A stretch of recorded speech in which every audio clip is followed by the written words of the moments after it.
if it didn't grow on a tree in our soil or anything like that, it's not meant to be put into our bodies.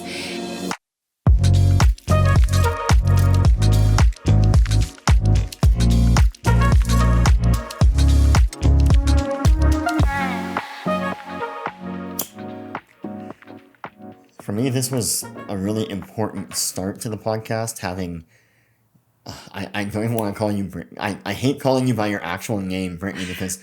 Britany? I never say that. Like, it's so weird to me. I call you Bubs, and I think I might just call you or refer to you as Bubs for the whole podcast. But episode 1 of The Ground Up, I have my girlfriend on with me, Britany Kasjak. That's so weird to say. Also known as Bubs.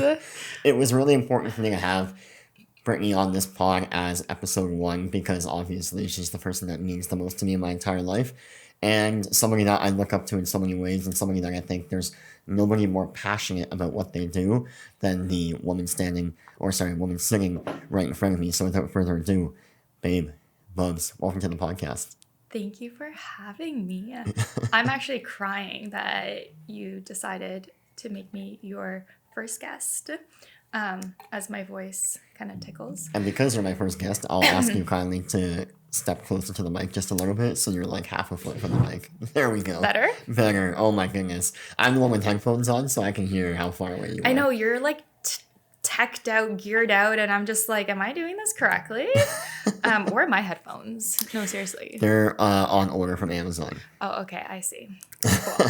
So I will project. Thank you. Okay. What do you think? That was the chair. Was that the chair? Yeah, I swear I didn't fart.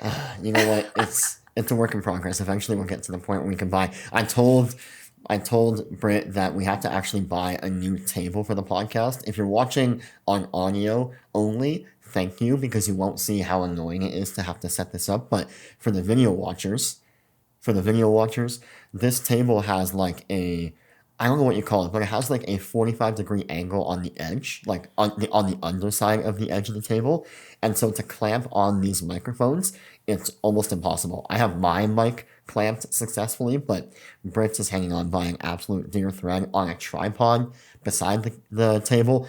It's a whole thing, but we're making it do for now.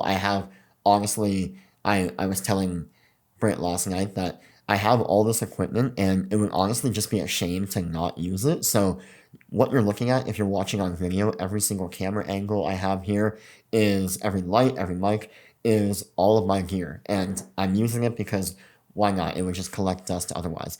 I'm going to get right into it, babe.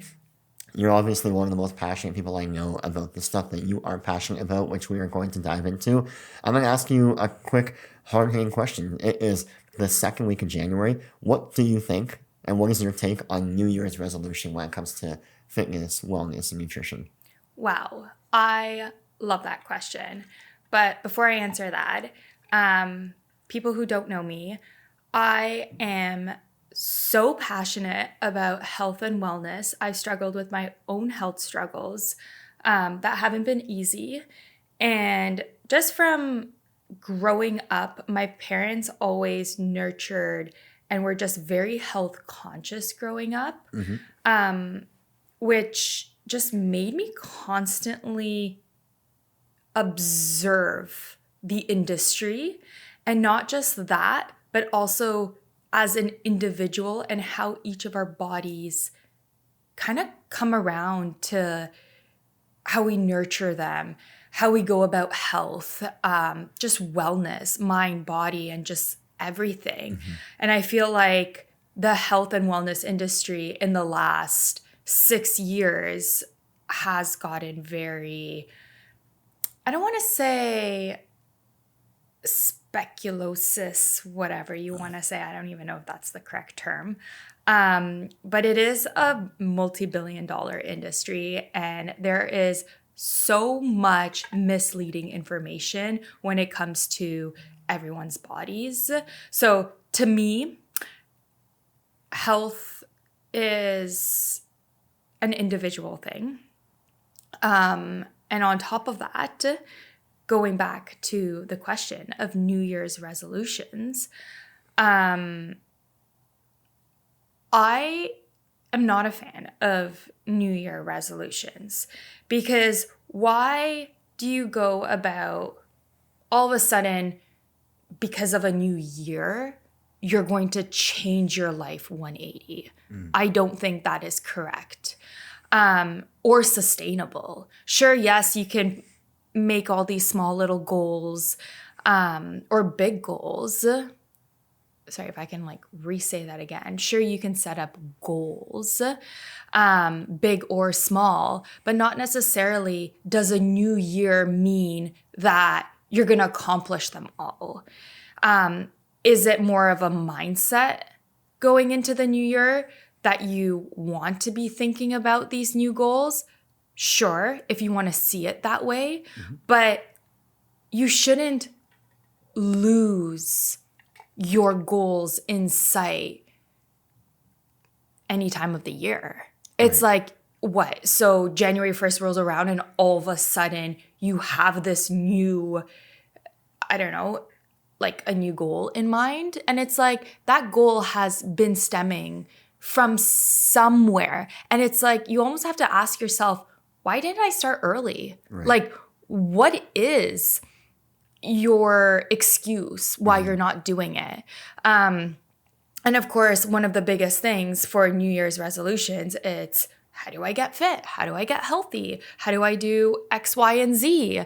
How do I lose 20 pounds after the holiday weight gain? And I'm just like, okay, you almost have to like take a step back, and your holidays are meant to be enjoyed. But also, why are you letting yourself go? What are your triggers that make you melt and then all of a sudden have this magic January 1st, 2025, all of a sudden start your goals? Why couldn't you actually make that decision the moment you were having that second dessert or whatever, or it's like, why didn't I go to the gym? So it's like, I don't like using New Year as an excuse to start new goals. However, I do think that the new year is a great way to evaluate your life and your goals and make that change instantly. There is no magic right day to start a habit. And even this like habits for 21 days, or it's like the 75-day hard challenge. Yes, you can give yourself a challenge to hold yourself accountable for 75 days, 21 days, but that doesn't actually necessarily mean that you're going to create this habit. It's how is it sustainable in your life? How are you going to go by your daily actions and keep your goals in your everyday thoughts? And it's just like, at the end of the day, I'm sorry, motivation is not gonna cut it. There are so many days where it's like work gets in the way and all this stuff. And you're like, I'm so tired to do X, Y, and Z. I'm tired to cook. I'm tired to go to the gym. Your answer is not motivation. It's consistency. Yes, you might be tired. Guess what? That day can end up being a rest day. Or you're just like, you know what? I am going to make a conscious effort and still take those extra 10 minutes to make my meal, or go down to the gym for a 10-minute workout. It's being consistent and disciplined. So even this whole 80-20 rules, I know I'm like bringing this up, but I do believe in that, but it's also coming back to how badly do you want it? Like the new year is not going to mean like, oh, all of a sudden these magic, glamorous feelings, habits are going to start accumulating. It's your conscious effort in your own mind that you need to rewire to make those conscious efforts. I love that you said that people use it sometimes as an excuse that like makes so much sense. And especially in our line of work on social media, you see it a lot. People are almost using it as like, dare I say, a validation tool or a social proof thing where it's new year, new me. But for the people that actually do forget all of the excuses. And for the people that actually do sit down on January 1st and want to make a change in any facet of their life in what you talk about, fitness, nutrition, wellness, what are some things that people can do to make sure that they stay committed and stay hard to their path? Honestly, I am a big pen to paper person, and I think we all are. I know with technology and all that stuff, we've really used our phones, our laptops, or anything like that to have like digital reminders or anything like that. But taking 5 minutes of your day and just writing out those goals, and whether or not you need sticky notes to put around the house, just reminding yourself of what you want. But at the end of the day, if your goals mean so much to you, you actually don't even need to sometimes write them down. They are in your heart, they're in your soul. So they will be constantly behind your subconscious mind, just fueling you as you go about your day. So to me, it's like, yes, you can make yourself small little reminders. I'm huge a pen to paper, like you've seen my journals, you've seen my notes, you saw my post-it sticky notes. But at the end of the day, I always remind myself, if I'm eating my meal, I'm like, how is this beneficial towards me? Why did I choose this? And I feel like before you do anything, ask yourself, does this align with you? Does it align with your goals? Does it align with your values? Is this something that is going to help me progress in my goals, right? So you always want to come back to what you believe in. And I feel like that never segues. And I understand there's so much stimulus around you that, you might get influenced by people or the stuff that you see on social media. But then it comes back to a question like you were just saying of how badly do you want it? Yeah. Like how badly do you want it to cut through that noise, cut through all the distraction that we have to deal with every day? Yeah. If it's a fitness goal, if it's a career goal, if you want it that badly, you will cut through the noise. Absolutely. And guess what? Sometimes you have to make those difficult decisions. Yeah. And it's black and white. It's like, yes, are those hard no's or, saying no to something or just changing your mind because you actually want to follow what your heart says. Does it hurt in the moment? Absolutely. Does it sting while your friends and all the stuff might do, completely something else? But it's how badly do you want it? You know what word came to mind when you said that was the idea of sacrifice. And you go back in religion or in just, olden times on earth, the idea of sacrificing a life or an animal was for a greater cause. Like it was for a happier tomorrow or a bigger tomorrow or a greater cause. And that can really be boiled down to the things that we have to quote unquote sacrifice today to get a better tomorrow. Like, yes, a McDonald's burger is easy, cheap, and delicious, and that's all I have time for, and it's cost effective. After I have a busy day, let me just have that. But is that an actual beneficial thing to what you've been saying this entire podcast so far to your future? Is that a wise decision long term, or is it something that you can think about sacrificing so that you can have a better tomorrow, even if it's hard in the moment? I love that. I know, obviously.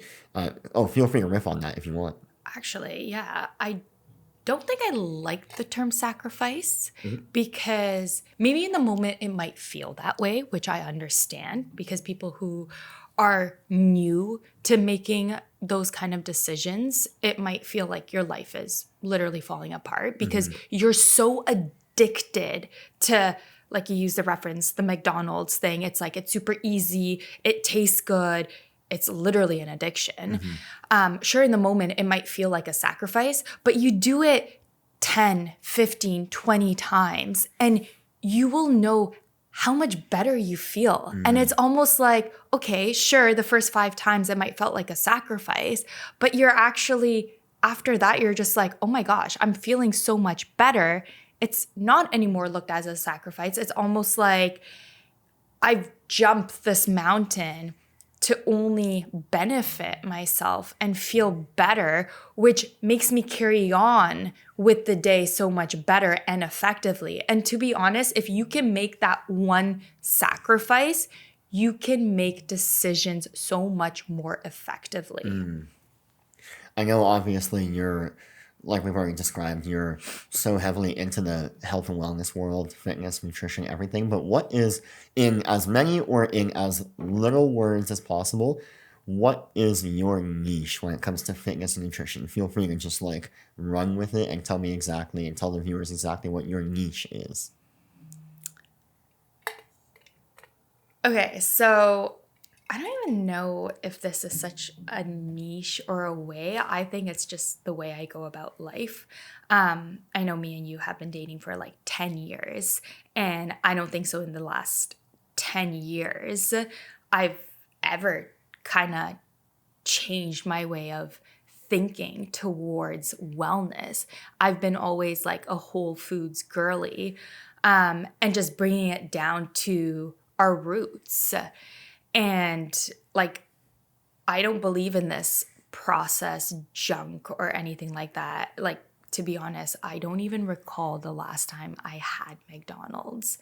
Like, I feel like anytime we go out or anything, when like friends are just like, oh yeah, like, let's grab a quick takeout. And I'm just like, what do you mean? I'm like, we can literally just go to the grocery store, grab a like rotisserie chicken, and just make our small little meals. Like, sure, is it a little bit inconvenient? But like, that's where my head goes into, like, thinks about. I'm just like, why are we going to put all this processed shit that can literally just add to more diseases, more like you just feel like shit. Like there's no other description. Sure, it might feel great in the first 2 minutes of you having it in your mouth and, eating it and having that moment. And I'm not saying that you shouldn't have ever junk food, because I do believe in sacred moments with family and friends and just doing the stuff that you enjoy. So whether that is having a gelato after your meal in Europe, or anything like that. But all in all, I want to say I'm such a whole foods girly where it's like, if it didn't grow on a tree in our soil or anything like that, it's not meant to be put into our bodies. And once we actually treat our bodies with respect, with whole foods, how you go about your day, how your mindset is, how you look at stuff in the wellness space, how you look at working out, those almost come naturally when your body knows that it's getting nurtured. And I think so there's so many times we fabricate or we look at like motivation. It's like, yeah, okay, I'll have my, burger from McDonald's, and yeah, okay, now I'm going to go on a treadmill and run for an hour to burn off the burger. I'm sorry, you can't outrun a burger from McDonald's. Like, the equation just doesn't make any sense. I can go into your metabolism, how your ATP production, your cells, how things are being distributed within your body. The equation is like this. You can't outrun a bad diet, period. We've talked about, quick tangent, we've talked about that with the person I'm going to have on episode 2, which goes unnamed right now, but we've talked about this with them, the concept of balance. In 2025, the idea of balance is what you just said, where it's like, oh, I can go have my cheat meal, but then as long as I go on the treadmill and run off the same amount of calories, I'm balanced out, like I'm balanced. But that's not what balance is, and this is what you said, and what our guest on episode 2 said is, balance is when you feel balanced within, and not balancing out the good with the bad necessarily. Absolutely. Like, for someone going out, like, they're their balance can be like, you know what, I'm going to order this burger at this restaurant with a side of fries and have my wine and not necessarily look at it as a cheat meal, but almost like, you know what, this is a pleasure meal. It's going to fulfill me. And when you have a good mindset going into it without that guilt and that like restriction, your body actually will know how to regulate the food within your system because your body's at peace, and that has to go down the nervous system. But if you're ordering this out of influence from friends or anything like that, your body is so smart and knows that restriction or that hesitation to why you shouldn't be ordering it. So it's like, for example, yes, there are times that I will order a more balanced meal, or people might look at it as a cheat meal or anything like that. But I know going into it how I feel. But 99% of the time, I will order a more health conscious meal because I know how it makes me feel. And just my core, and not my core, but I love my core, my core values, and how I look about this food is nurturing me, that brings me more balance. Now, I know when we go out, you're very, how do I feel in the moment? And that brings you joy, that brings you completion, but you never have that feeling of guilt or restriction. You're just like, damn, this meal just gave me everything I needed. And you're eating it with so much relaxation that people don't understand. When you have a regulated nervous system when eating something, your body feels at calm, like at peace. And if you're doing it just out of spite, just to fit in or anything like that for cultural norms, your body knows that. So that food, you might actually end up feeling really heavy, feeling shitty. Then you'll have all these like subconscious like mindsets, like, why did I eat that? It's like, oh my God, now I have to go to the gym and all that stuff. All that noise that you're making in your head literally puts your body in a what is it? Fight or flight mode. And that doesn't help. That raises cortisol. That gets your hormones out of whack and all this stuff. Let's actually double click on that real quick. Like that idea of eating when stressed, eating when you're feeling unbalanced or when you're not calm, as you said. What is a practice that people can do going into any meal, whether it's just at home, their morning coffee, their big dinner, or whether it's out with friends, traveling, all that? What's a practice that people can actually do? Okay, I actually have two. The second one I will demonstrate. So if you're watching on the video, YouTube or Spotify. YouTube or Spotify, you can see that. But okay, so the first one is, ask yourself in the moment, does it align with you? Will I feel nurtured? Will this give me energy? And breathe. We do not breathe. Take that deep breath. I don't care. Let's do it together now. In through your nose and actually exhale as if you're like a straw. Exhale out of your mouth. Through a straw. The invisible straw. Yes. So let's exhale that air. Do that 3 times.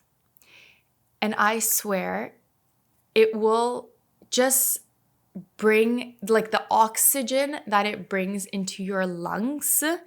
You will feel the calmness, but you'll be able to think. So deep breaths before your food and ask yourself questions. I don't think we ask ourselves enough. Like, your food is your friend. Like, talk to it. Is this going to nurture me? And just having that like healthy, I don't want to say like conversation, but having that healthy mindset going in and just making sure that every food, maybe connection. Yeah.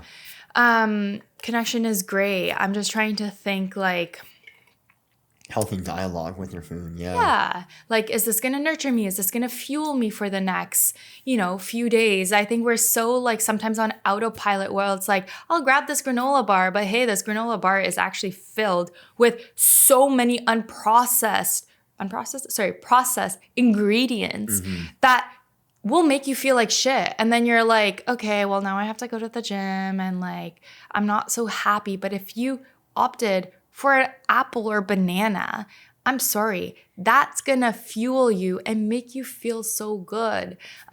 Just try that out for 3 days. Opt for whole foods and see how you feel and how making decisions in the health and wellness space makes it so much easier. Sure, the first day you might feel like absolute shit just because of your norms, but just making those decisions going forward will only make it easier and you will feel so much better in your body. And when you feel good in your body, I feel like you're just vibrating through life. But number 2, anytime, so all our bodies are so different. Everybody has a different weight, different height, different bone structure. We're all made up so differently. And one of the best things that I like to practice, which I actually learned 4 years ago now, through a naturopath. She has been a blessing in my life. I don't even know how to like put it, but she has just taught me so many things. And she's not like your typical naturopath, just like shove supplements down your throat, or that's a whole nother topic. But she is someone who really fine-tunes the body and how you can actually understand your body. And there's a huge misconception between like eating intuitively. Like there's just, it's because like some people might go with eating intuitively. It's like, oh, okay, my body is feeling like a processed food. Not necessarily. That means that you're depleted of nutrients or X, Y, and Z. Anyways, so number 2 is a practice. It's called the sway method. So anytime you go eat your food, you want to take a deep breath. Going back into the deep breaths. Pick up the food that you're wanting to eat. So for example, I have this coffee with some goat milk. And how you want to go about it, put yourself into a neutral mind state. Try to like take out all those beliefs and all those things like, oh my gosh, does this food have too much sugar? Is this too carb heavy? Is this too much trans fat or whatever your thoughts go through? Just take that meal, put it right at your belly button. I don't know if I should stand. Don't want to ruin the setup. Grab your thing and ask yourself, put it at your like belly button in your digestion and ask yourself whether or not this food is good for me now. And so you want to close your eyes, take a deep breath, and ask yourself, is this cup of coffee with goat milk good for me at this current moment? And you will feel your energy sway forward or backwards. Trust me, you will feel it. If you sway forward, that is a full body yes. Come back down to the mic and explain that one more time. So if you sway forward, that is a full body yes. Your body wants that food. Wow. If you sway back, it is not good for you in that moment. And that doesn't necessarily mean that it might not be good for you in the evening, but it's just in that moment to what your body wants. So like even going out for a workout or anything like that, when people are taking all these crazy pre-workout supplements and all that stuff, I'm like, sometimes your body actually doesn't need that. So having that conversation and doing that sway method test, I swear by it. I've even seen you do this. Excuse me. I've seen you do this when we're out and about at a grocery store or at a restaurant without having the physical food item, is it that you're visualizing holding it by your gut? Is that what that is when you don't Yes. have it actually physically present? Yes. And then everything else is the same? Yes. That is very good. Anytime you are, I guess, like at a restaurant or anything like that, because we all need to enjoy life as well. And you have the menu in front of you and you're kind of tossing and turning between 2 or 3 meals that you want to choose. Visualize that food, put your hands to your belly, ideally right on top of the belly button, and ask yourself, does this pad thai or does this chicken, like, is my body feeling chicken or beef at this current moment? And if you sway forward, that's a full body yes. Sway back, that's a no. And that will help, I kid you not, your digestion. You will feel grounded with what you eat and it will make you feel better. I love that. So Quick shout out to Fellow, the brand Fellow. They sent me this beautiful terracotta colored travel mug. It's called the Carter Move Travel Mug. They sent me this, and I think it's one of the most beautiful things in my kitchen right now, and I'm going to use this every single day. It's called the Travel Mug. I actually am going to travel with this nonstop. It's so sick. Outside of everything we just talked about, outside of fitness, nutrition, all this stuff, who are you as a person? What makes you tick? What stuff are you into? wow. Not to bring up the health and wellness, I am so passionate about just health in general. Like everything from, oh my God, I need to like clear my throat. Have some iced coffee if you want. Iced coffee.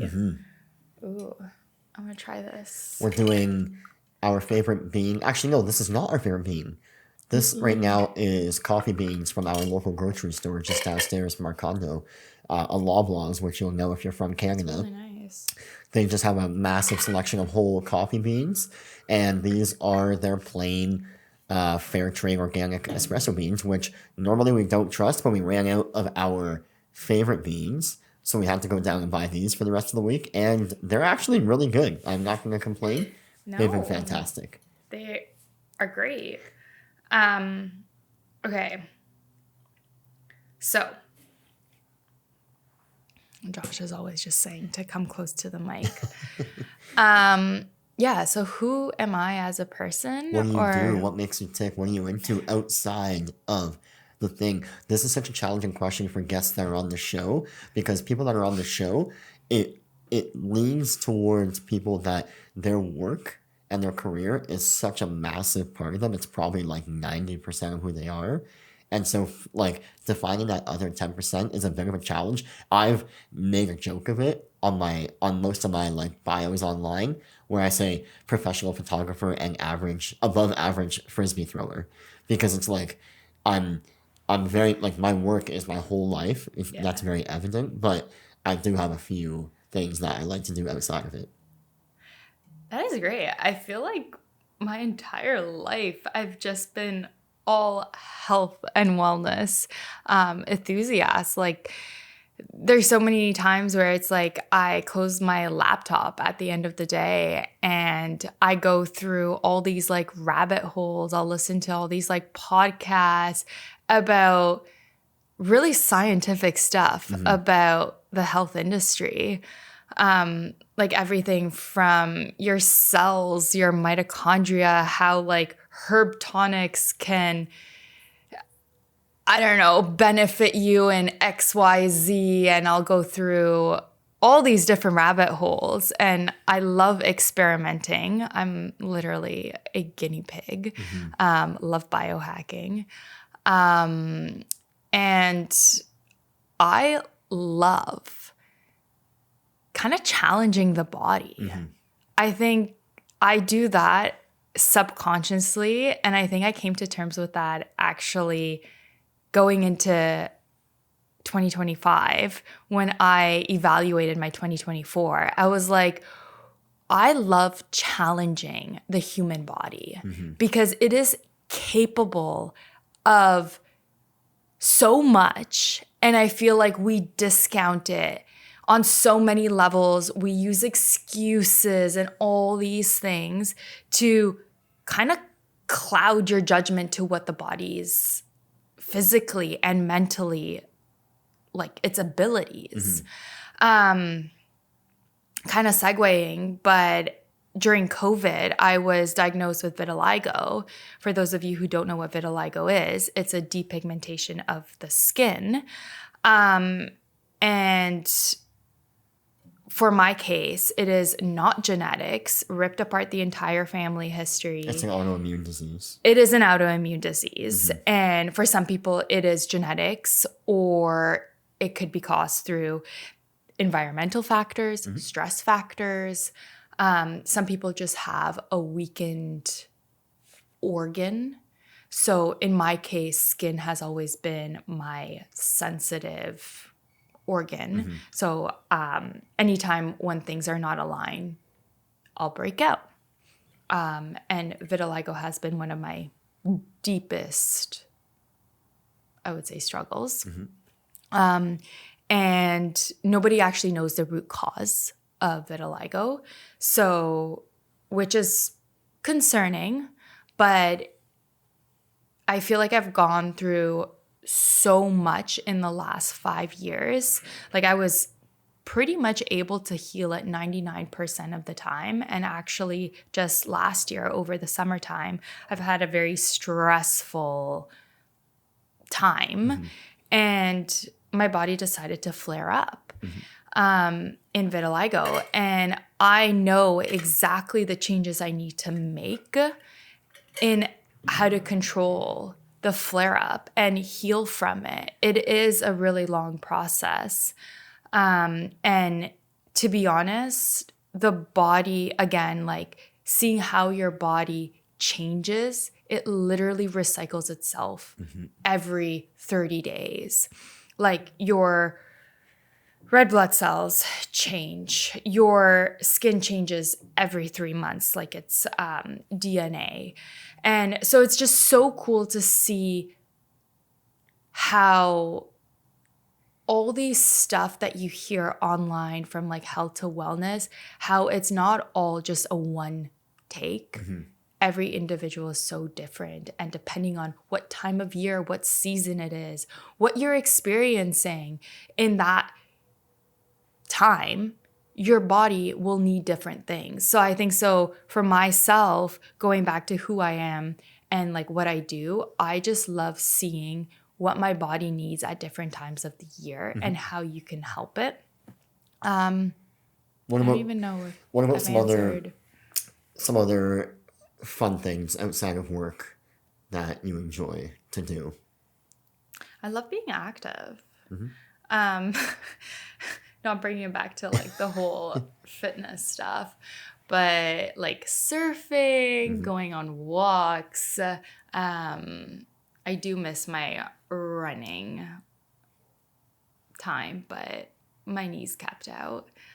So walks will do. What did that running time look like for you? What do you mean? What was that time of your life like? Like, did you enjoy the running? What made you stop? How did that go? I was a runner. I used to do cross country growing up.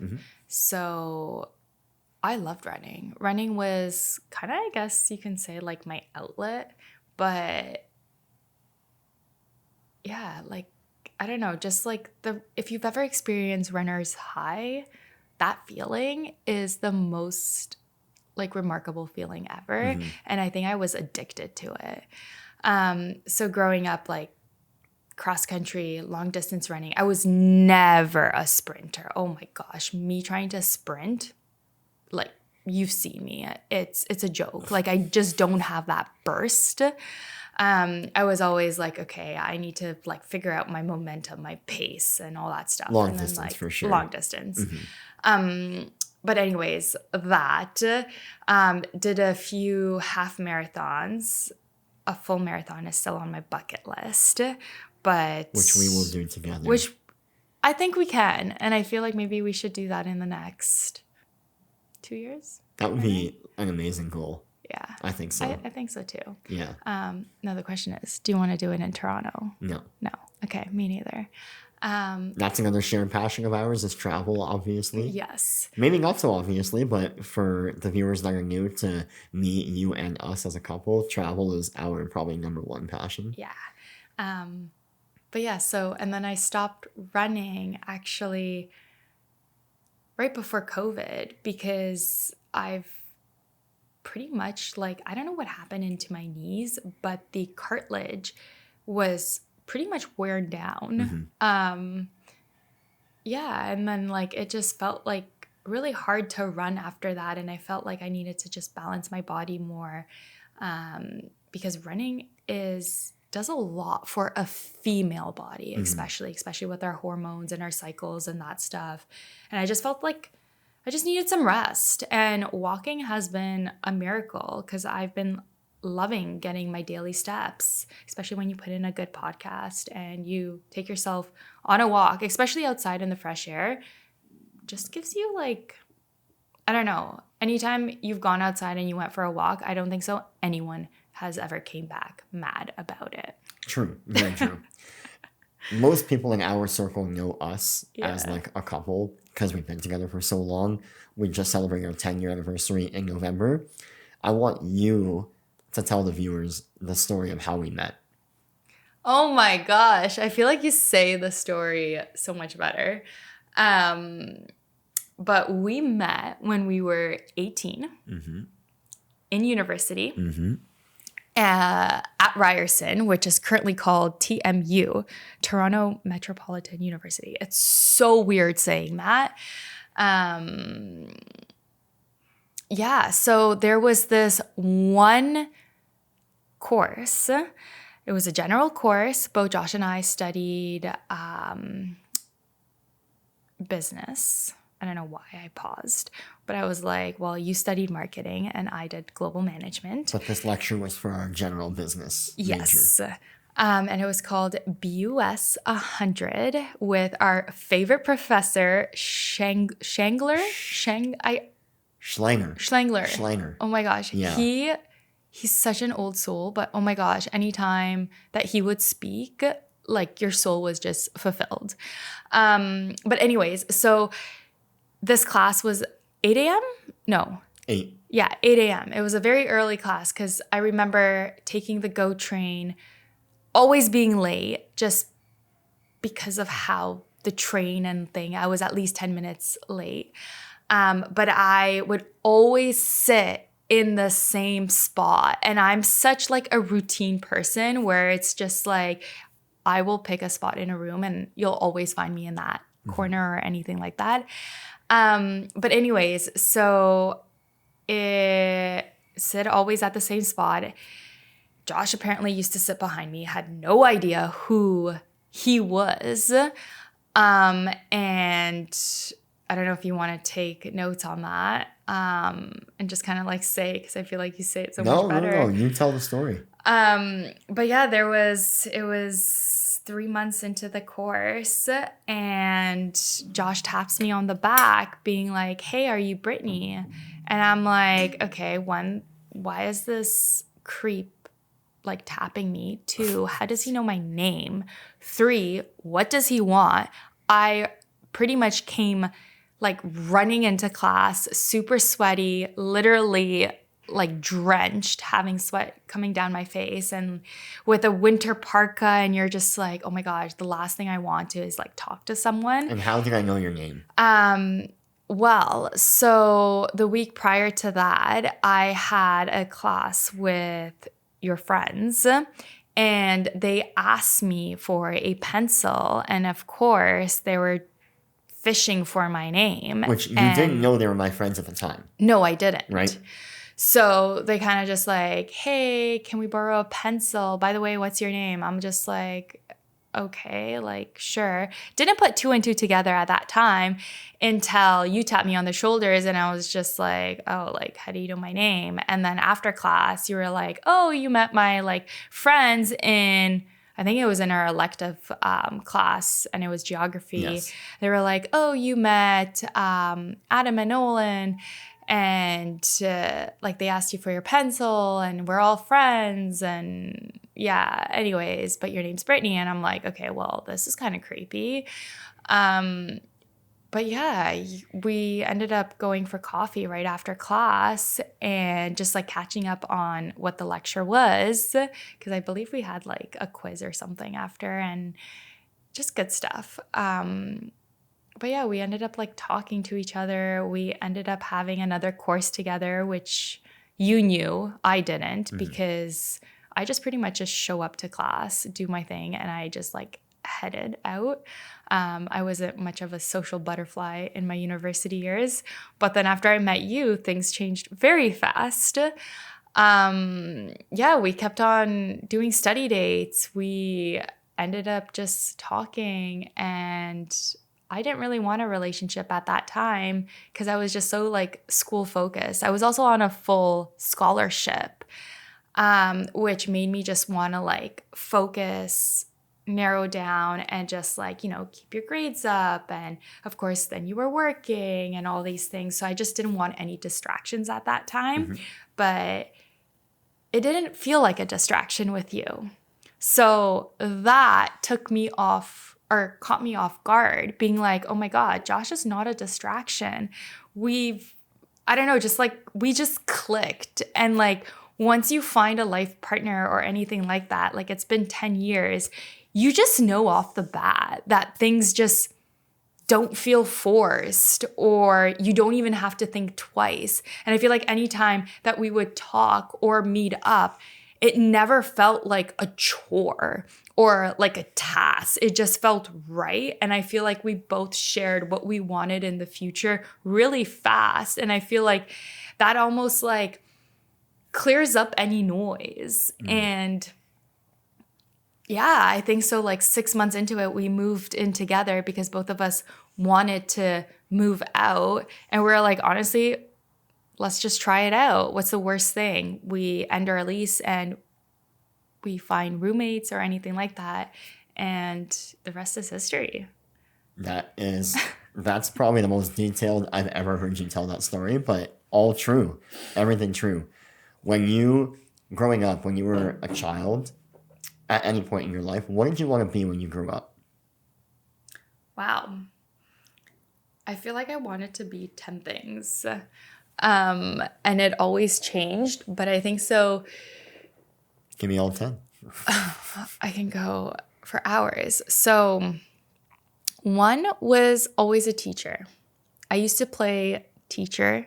I used to have a chalkboard, have a whiteboard. I would make your assignments and just like all these things. And a teacher. And I think so because I always wanted to teach. And not necessarily math or anything like that. I just wanted kids to have purpose in everything that they do. And what would you have taught if you had a choice?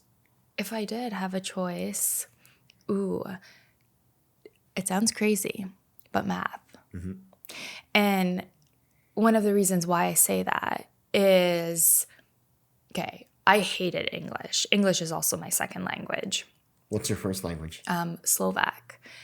And actually, just like a little background thing, when my parents came to Canada, they knew English, like very little English, and it was very broken. And I remember going into kindergarten, basically just being tossed into the wild, and all I knew was Slovak. So I learned English in kindergarten, and I remember crying coming home. I still remember my first day, literally putting up a tangent, being like, I don't want to go to school. Like, English is so hard. No one understands me. The teacher doesn't understand me. And it's like, I don't want to like learn all this stuff. And I think so one of the things that brought me back to being a teacher was I felt like there wasn't a purpose to come back. I feel like it was so, don't get me wrong, there's really good teachers and really bad teachers personally. And I think I've experienced both of them. And there's teachers who want you to excel and be better and bigger than who you are. And there's some teachers, I don't want to say that they're bad, because being a teacher is a lot of work. They kind of just go through the curriculum and just teach you what you need to learn. But going back to it, being thrown in the wild, like throwing up a tantrum the first day in kindergarten, I was always like, what is my purpose here? But going back to, I feel like I'm just going all over the place. Having English as my second language, English was always hard because I would toss and turn between actually thinking in Slovak and trying to translate that in English, which is nowhere near the same thing. But going back to being a teacher and why teaching math is because there's only one answer. There's no rounded answer. There's no estimate. There's one answer. And to me, that gave a purpose. No matter what the problem was, no matter your method to how you got to your answer. Like, I know me and you, whenever we do mental math, we have two completely different ways of getting to that answer. And there's no right or wrong because the answer is the same. But going back to the whole how individual a person is because our upbringing and how our brains work are so different, but yet we all find that common ground. And I think that to me has always been so interesting into why I would choose math. And then the other one would be science. It's the research that goes into something, which is just so fascinating because as we develop and as the years go by, we learn so much. And it's almost like this investigation. And again, but it still comes down to a common root, if that kind of makes sense. Absolutely. So yeah, being a teacher was one of them. And then 2, a dancer. And I thought movement is the best way of expressing the body. Because I was never really good with words in English, the only way the only way I was able to express myself was through movement. And I remember being put into dance, and dance has been like my way of just expressing myself. Hence why I do think like fitness and being active is such a main thing in my life, because that is how I express my emotions, as opposed to writing an essay about it. Like, I hate essays, as you know. And then 3rd, I'm like literally just summarizing my top 10, was an entrepreneur. And that to me was starting a business, being my own boss, me being in control of my decisions, like something that I've made. And for those of you who don't know, but I started a social media management business, and that has been out for 3.5 years. And that has been such a cool experience just for myself, seeing the ins and out of being an entrepreneur, because being an entrepreneur, you wear so many different hats. And I think experiencing those different hats teach you such valuable lessons throughout life. And I'm always someone who likes being, I guess, bringing myself back to my childhood when I was thrown into kindergarten, not knowing English. I like being thrown into different scenarios, different fires where I need to quickly problem solve. And I feel like, again, going back to why I would want to teach math or science, there's so many different problems, so many things just like, I don't know, just being thrown at you. And it's like, how do you come to that conclusion? So being an entrepreneur, and me today, I am an entrepreneur. I wear multiple of different hats. It's just so invigorating going about your day. And if you are an entrepreneur, or you've started a business, or you're just starting a business, you feel all kinds of emotions throughout the day.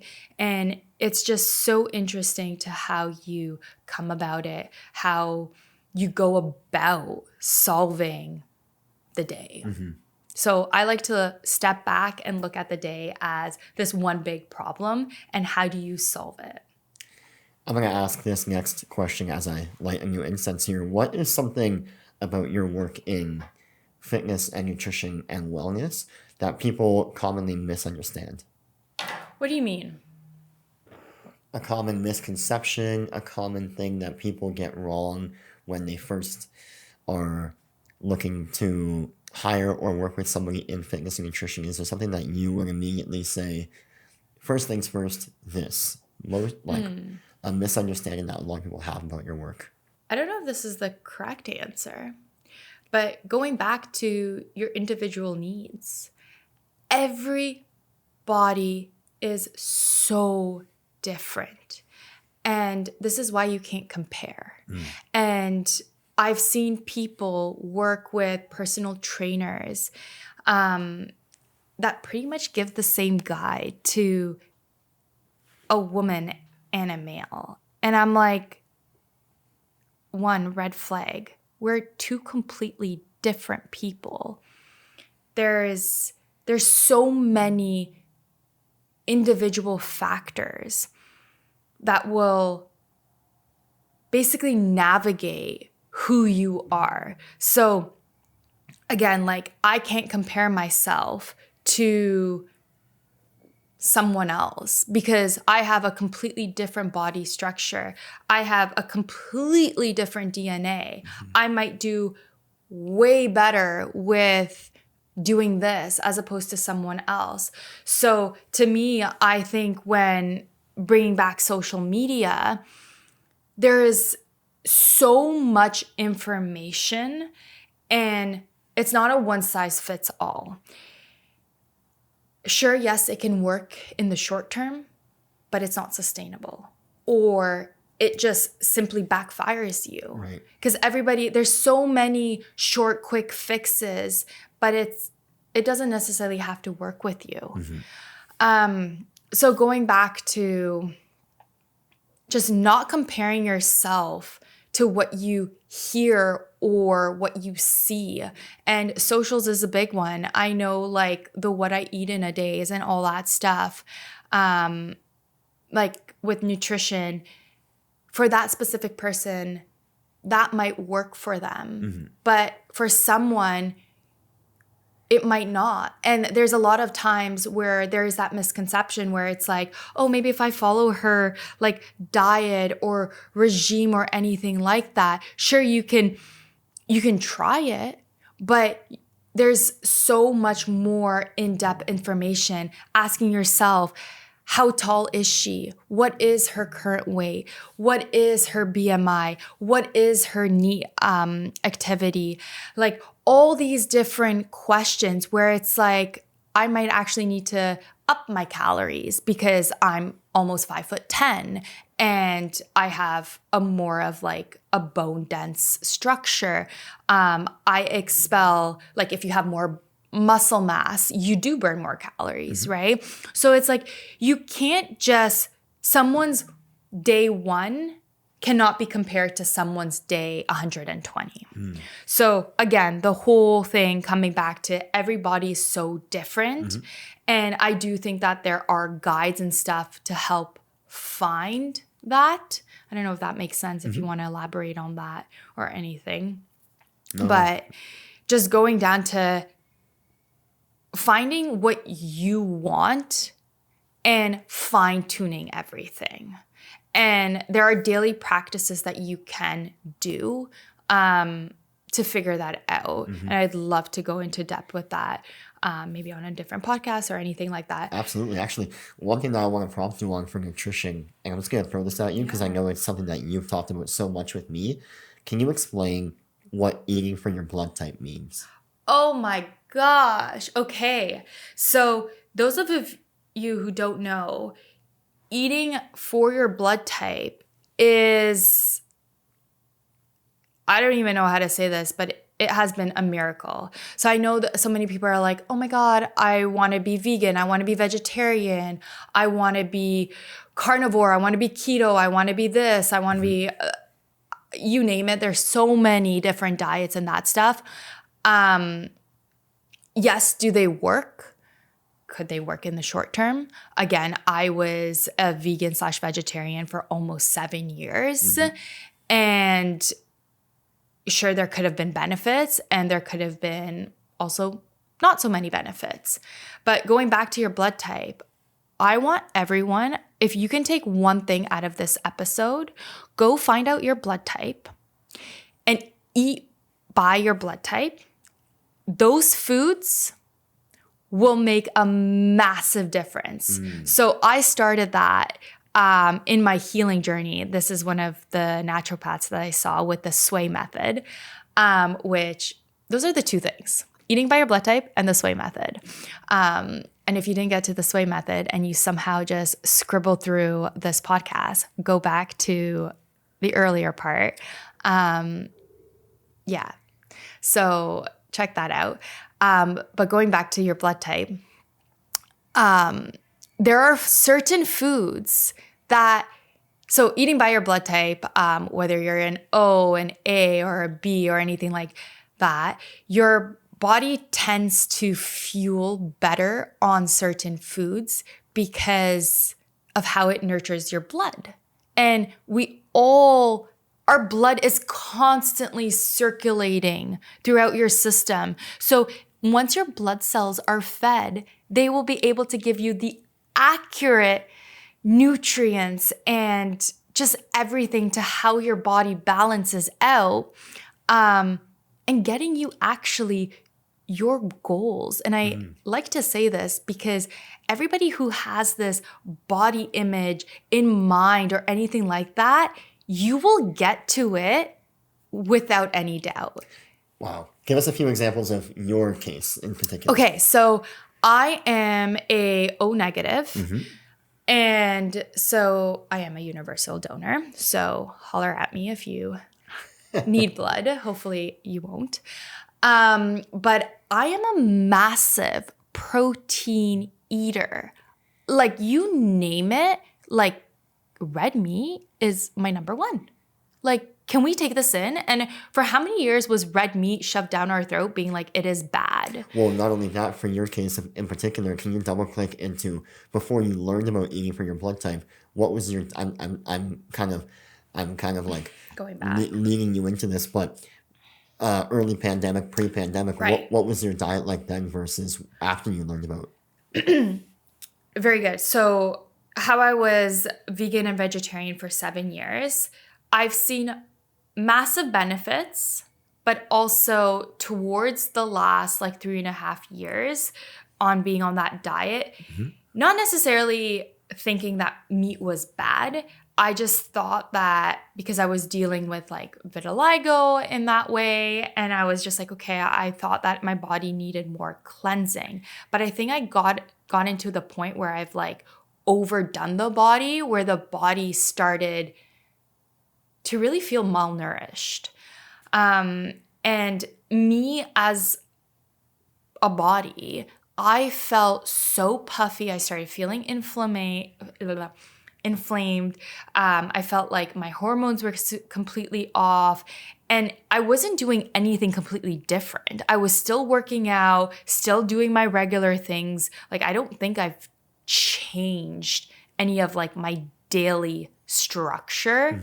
Also, I'm super like routinized. But I felt so out of balance.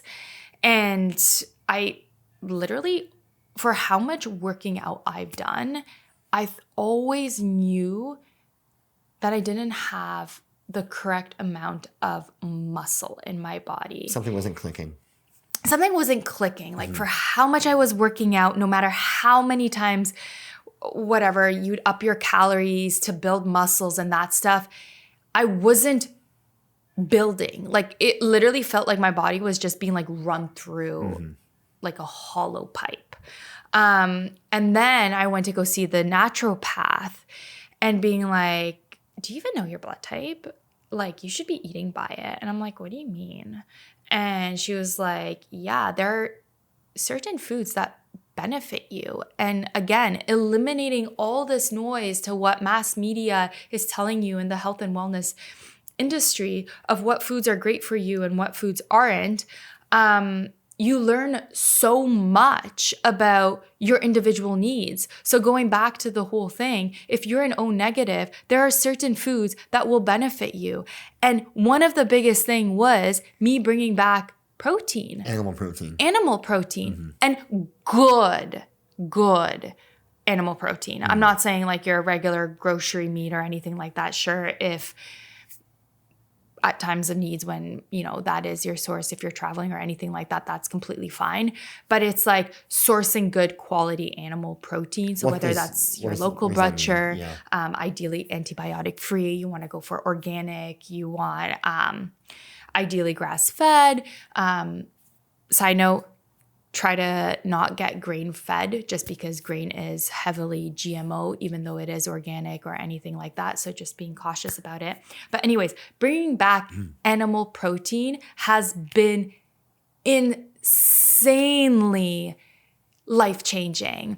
And even focusing on certain like vegetables that I thought that maybe like, oh, this might not be good for me, or it just like upsets my stomach. But once you see the good foods you're allowed to eat and the troublemaker foods, you can so fine tune all these stuff where it's just like, you're literally feel like a superhuman. Wow. So I've done a huge body transformation in the last year and a half without having to change like my workout structures or anything like that, just by simply eating the foods that your body actually needs. I know a lot of people don't even know what their blood type is. What's an easy way for them to find out what their blood type is? So one of the ways, and I think so in Canada, you do have to pay for finding out your blood type. Ideally, when you're born, it should be on your vaccine card. Or the birth certificate or something, maybe? I don't think it's a birth certificate. But one ways I figured out mine was I donated blood. I remember fainting during that process, and I remember you being there. Which I'm pretty sure, I don't know if it's the same in the US, but you can donate blood at the same thing like here, the Red Cross or whatever, or the Canadian Blood Society or whatever it's called. But you can also just go to your doctor and just being like, hey, I just want to find out my blood type, and just pay for it. I think it might be like $100, $80 to $100. Okay. It's also a very valuable thing to know, period. Absolutely. God forbid, in the case of an emergency, it's kind of, I actually found mine out when you brought it up, or I double checked with my mom, who knew what my blood type was. And if you don't know this, if you have an iPhone, maybe there's an Android equivalent, but on the iPhone, on the health app, you can add in your blood type. And so if anything were to ever happen to you, if someone's around, like a family member, a spouse, a friend, they can check your health app on your phone without having to even enter your password to get onto your phone to see all kinds of health records, including your blood type, which can be really, really important for the doctors to know. Absolutely. Actually, Josh, what is your blood type? AB positive. I knew that. I just had to ask. You're testing me. We're polar opposites because I know. I'm the universal, I don't know if it's called the taker or receiver. I can take any blood type. Yeah. O negative is the universal giver. You can give your blood to any other type, which is really, really cool. And so far, I actually only know 5 people who are O's because I can only take in O.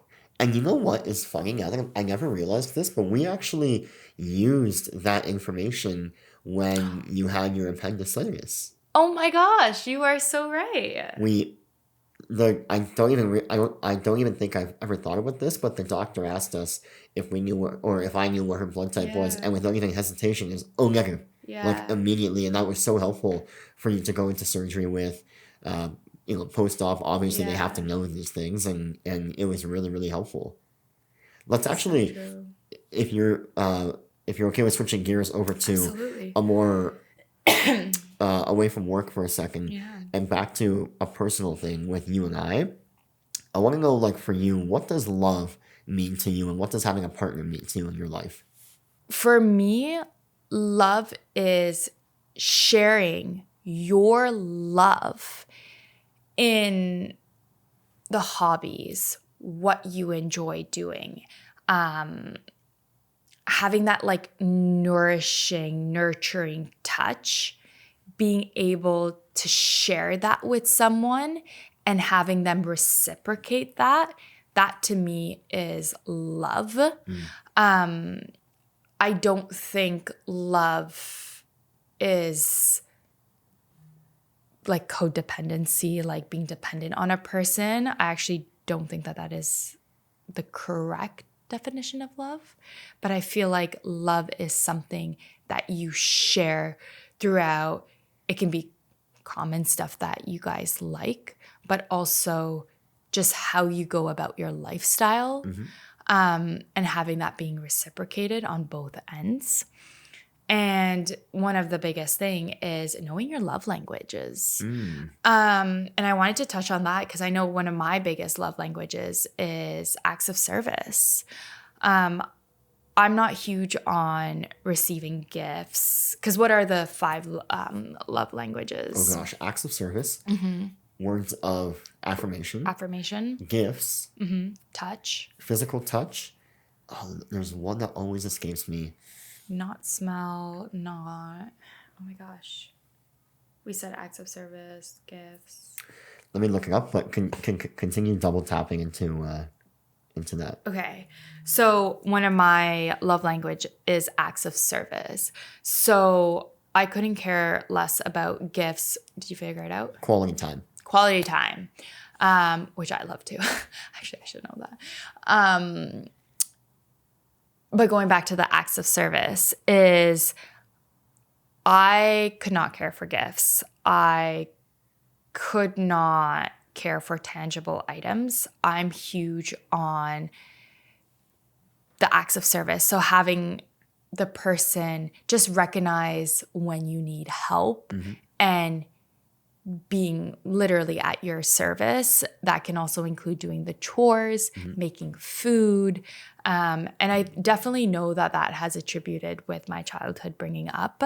My parents were always working and didn't spend as much time with them, but their ways of showing love was having a cooked homemade meal in the fridge, being ready, and mom just being like, hey, I'm at work, but I made you soup.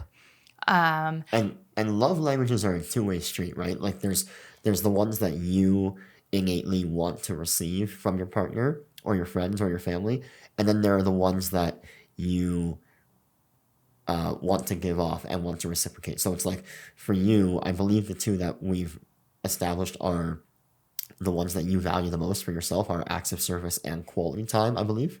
Yes.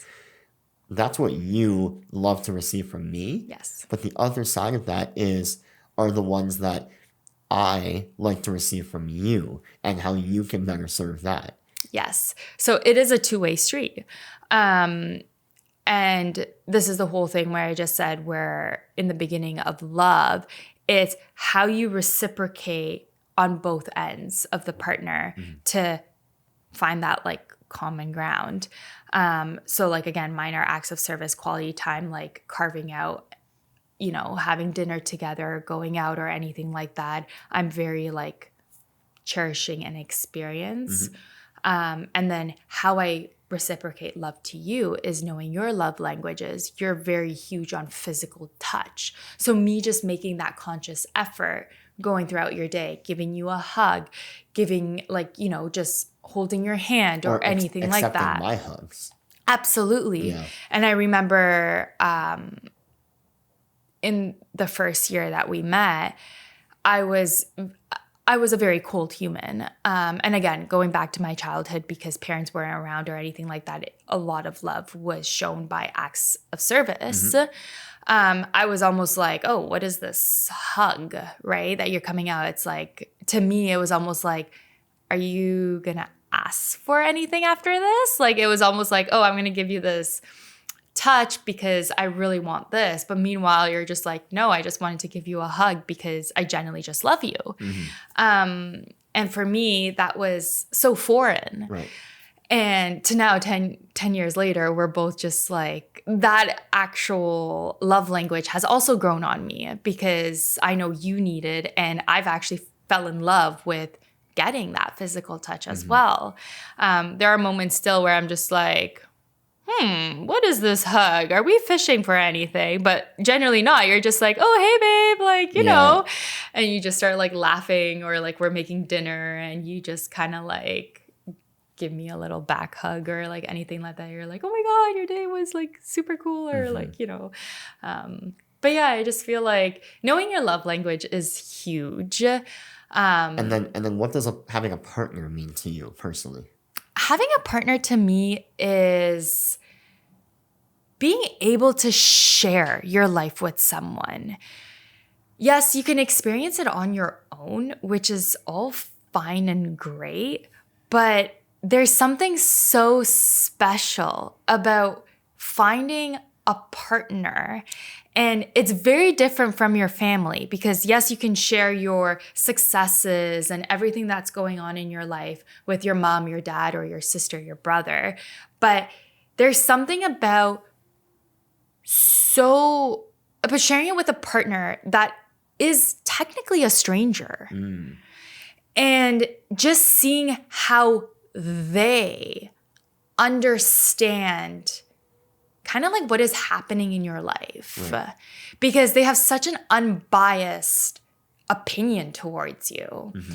But of course, as you go on and you guys date, like we've been together for 10 years, you tend to kind of just know what like the partner needs, because I feel like with your family, you only share so much.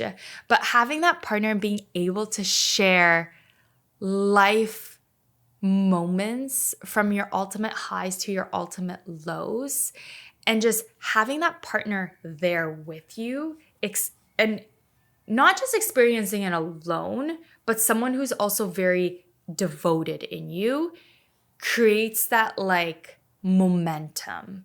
And having a partner feels like you have this extra drive in terms of sharing your experience with someone. I love that. If that makes sense. I'm gonna ask you this question, but it might take you a second to get to an answer, so I'm gonna answer it myself as well. So you have a second. What's like a quote or a concept or an ideology that you're currently living by every single day? Something that you think of every single day that comes to mind that you go, that's a driving force right now in your life. The example that I have that I'm thinking about all the time is how you decide to act alone is how you will deliver yourself to the world. Meaning, the decisions and the choices and the way you present yourself to just yourself when you're alone, when you eat alone, when you work out alone, all of these things are how you eventually go out into the world and present yourself to everyone else. You literally took my answer. Oh. My thing is, what you do in your private life is how you show up in public. And we are the same person. Yeah. Like everything from all the decisions, from all the noise that you create in private. Yep. So, I don't know, from the moment you wake up and what you do in your morning and you take that 9 a.m. phone call, that is kind of like what you're showing. And it's very nuanced, isn't it? Because there's both tangible and intangible. Like, what my mind goes to is how I dress. I decide to dress when I'm alone equally as well as when I go out. And so, Absolutely. or the more intangible side of things could be how I talk to myself or how I think. That will then eventually translate in how I react and how I think and how I talk to other people in public. That's a really powerful thing. It is very powerful. And I feel like a lot of people are blind to it because I feel like in public, everybody has to, I don't want to say mask, but there are certain standards that people think that they need to meet. And then they go back into their own home and they're not that same person that you meet on the street. Right. Right? And it's just like, what are we doing? Why is there such a disconnect from when you're alone to when you're meeting in public? And it doesn't even necessarily mean you're meeting up with a friend or a client or anything like that. It's how you're dressing, going back to the whole how you present yourself at a coffee shop. Am I wearing sweatpants, feeling very bummy, or just like sluggish to go grab my whatever snack or my coffee?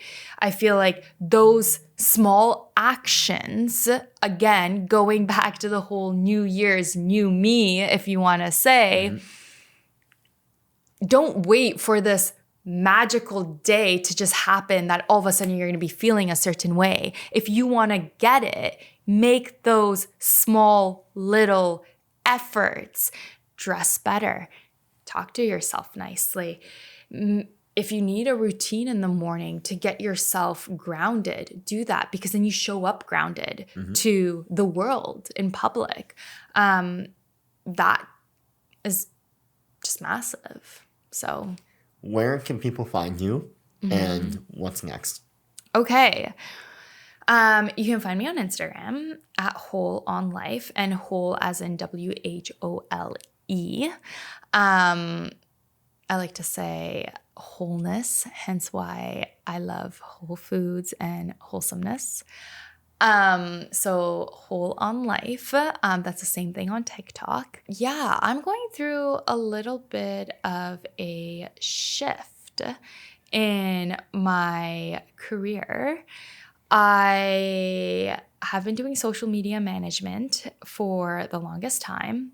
I love everything I do about it, but I feel like I've outgrown my roles in many ways. And I still do it because I generally do enjoy it. However, I just got my Pilates certification in October. And because I'm so passionate about the body and wellness and health, I want to share more of that actually on Instagram. I know I've just kind of like dove lightly on IG and TikTok, and I really want to share more. And of course, that takes a lot of time and energy as well. So there has been a point in my social media agency where I had to weave off clients, which breaks my heart. But at the same time, I need to be aligned in what I do every day and what brings me joy. And actually going back to everything, I do think when you become misaligned with your work or anything that you do, it presents so many more obstacles in your day that you need to be aware of, because those are the decisions that falter you in making to opt for easier choices. For leveling up. To leveling up. So just being aligned with everything that you do, including your work, which is a massive chunk of your day. So don't think that your 9 to 5 does not impact you, because it is a massive chunk of your day. So please, please, please, if you're in a job that you hate, really, really evaluate that and take that into consideration of how that is impacting your decisions outside of work, how you show up to your partner, how you look at love, how you talk to yourself, how you just go about your day, because that all makes a difference. Wow. That was a jam-packed hour and a bit of really tangible takeaway advice. Babe, Bubs, Britany, Kasjak, thank you so much for being on my inaugural episode of The Ground Up. I love you, I appreciate you, and I look forward to building this whole thing with you. Thank you. Thank you so much for having me. I love you too, Bubby. Bubs, Bubby. Yeah, and I can't wait to see what the next chapter has for us and for everyone. It's like the fact that you woke up today is one step always in a good direction. That's already a gift by itself. Yes. So for everyone, your two biggest takeaways from this first podcast, I'd love for you to just know that everybody is so different, and don't blame yourself for anything, because once you make those consistent habits, don't rely on motivation, because motivation isn't always there. You're not going to always feel like doing something, but just knowing, going back to just discipline and consistency for everything in life, that will make a huge impact. Beautiful. Thank you so much, guys, for listening to this podcast, episode 1 of The Ground Up, and we will see you very soon. Ciao, ciao.